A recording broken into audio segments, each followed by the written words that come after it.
مسی یا رونالدو، جنگ ستارگان فوتبال، دو افسانه و یک میدان، جنگ ابرستارگان جهان. مسی یا رونالدو؟ این سوال هرگز پاسخ قطعی نخواهد داشت. هر دو به افسانه‌هایی تبدیل شدند که فوتبال رو برای همیشه تغییر دادند. اما امروز می‌خوایم به طور کامل مقایسه کنیم که کدام یک از این دو نفر در واقعیت برتر هستند. اگر آماده برای یک سفر هیجان انگیز در دنیای فوتبال، پس با من تا انتهای ویدیو همراه باشید. چرا مسی و رونالدو همچنان دنیای فوتبال را به تسخیر خودشون درآوردند؟ بررسی دقیق‌تر و موشکافانه این دو غول فوتبال جهان. کدام یک شایسته سلطنت فوتبال هستند؟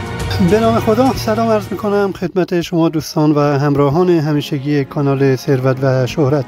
من کیا امین هستم، با افتخار میزبان شما دوستان و عزیزان گرامی. خیلی خوشحالم که باز هم با یک ویدیو از سری ویدیوهای کانال ثروت و شهرت در خدمت شما دوستان عزیز خواهم بود. لطفاً در این ویدیو با من همراه باشید.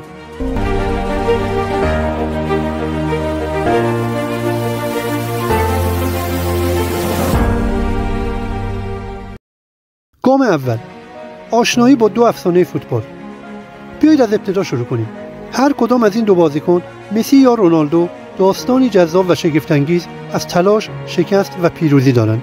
لیونل مسی مردی که فوتبال را از کودکی در خیابان‌های آرژانتین آموخت، هیچ وقت نمی‌خواست فقط یک فوتبالیست بشه. در سنین پایین با مشکلات هورمون رشد مواجه بود و حتی پزشکان به خانواده‌اش توصیه کردند که او به دنبال ورزش دیگری باشه.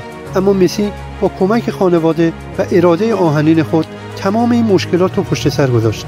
به بارسلونا پیوست، جایی که استعداد شکوفا شد و به بزرگترین بازیکن تاریخ فوتبال تبدیل شد.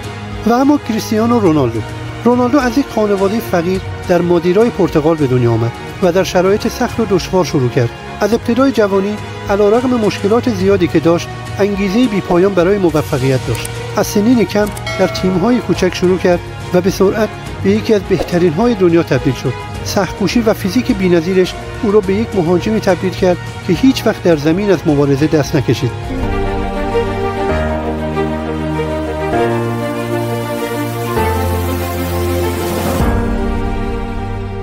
بخش اول، مقایسه فنی، مهارت‌های فردی و سبک بازی. لیونل مسی یک بازیکن با مهارت‌های استثنایی است. تکنیک او در کنترل توپ، دریبل و خلق موقعیت‌ها بی‌نظیر است. او قادره که با سرعتی فوق‌العاده دفاع‌ها رو به چالش بکشه و با دریبل‌های پیچیده و دقیق به راحتی از هر مدافعی عبور کنه. یکی از ویژگی‌های برجسته لیونل مسی تواناییش در پیشبینی حرکات توپ و فضاهاست.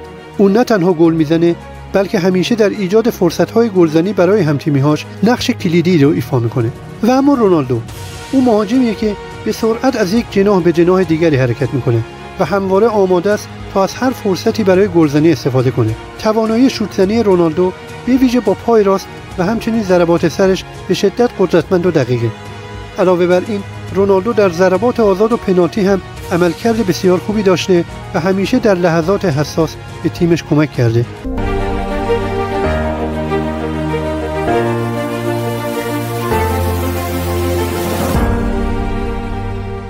بخش دوم، رکوردها و دستاوردها. رکوردهای بی‌پایان. لیونل مسی بدون شک یکی از بزرگترین رکوردچکن‌های تاریخ فوتباله. او 8 توپ طلا رو به خونه برده، رکوردی که هیچ کس حتی نزدیک اونم نشده. علاوه بر این، او رکورد بیشترین گل زده در تاریخ لالیگا، بارسلونا و حتی تیم ملی آرژانتین رو داره.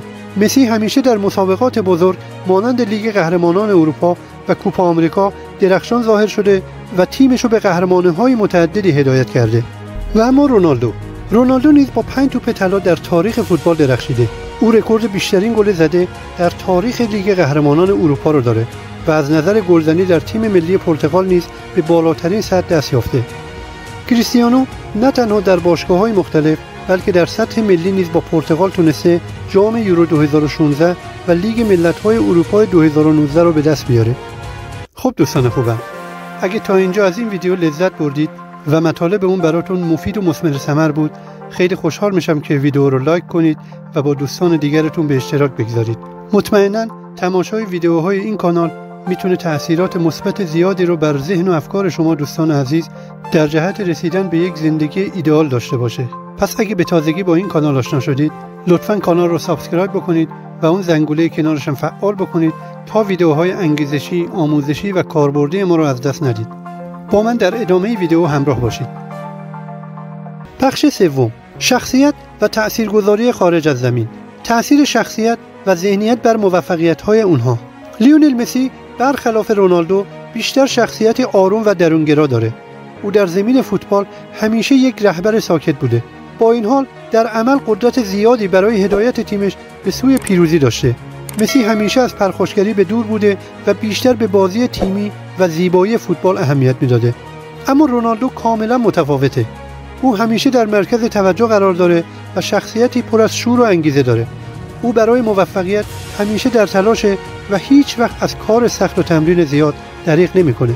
این انگیزه بالا و رقابت‌جویی باعث شده او همیشه به دنبال بهترین نسخه از خودش باشه. رونالدو الهام بخش بسیاری از بازیکنان جوانیه که به او به عنوان الگویی برای تلاش و پشتکار نگاه میکنن.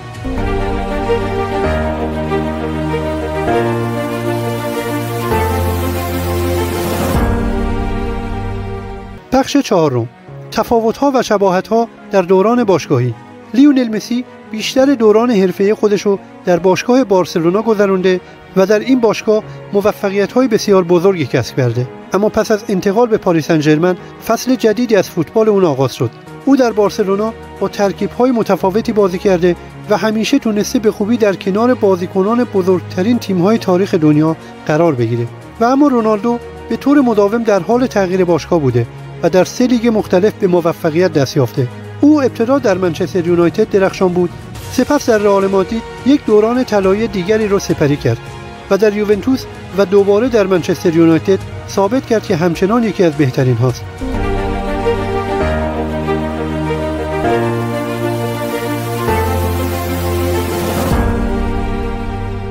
بخش پنجم، تأثیرات فرهنگی و اجتماعی. مسی و رونالدو در دنیای فوتبال فراتر از آنچه که تصور می شود ظاهر شدند. هر دو این بازیکنان نه تنها در فوتبال بلکه در دنیای خارج از فوتبال هم تأثیر زیادی داشتند. مسی به عنوان یک نماد فروتنی و کار سخت الهام بخش میلیون ها نفر است. رونالدو نیز به عنوان نماد اراده، قدرت و تلاش مستمر شناخته می شود. و اما اگر بخوایم به یک نتیجه گیری نهایی و جمع‌بندی کلی برسیم، باید گفت واقعیت اینه که هر دو بازیکن ویژگی‌های منحصر به فرد خودشون رو دارن که اونها رو از دیگران متمایز کرده. انتخاب بهترین بازیکن بین این دو بستگی به اولویت‌های هر فرد داره. مسی با جادوی طبیعیش در زمین و رونالدو با قدرت فیزیکی و انگیزه بی‌پایانش. هر کدوم نماینده نسل خود و افتخار فوتبال جهان هستند.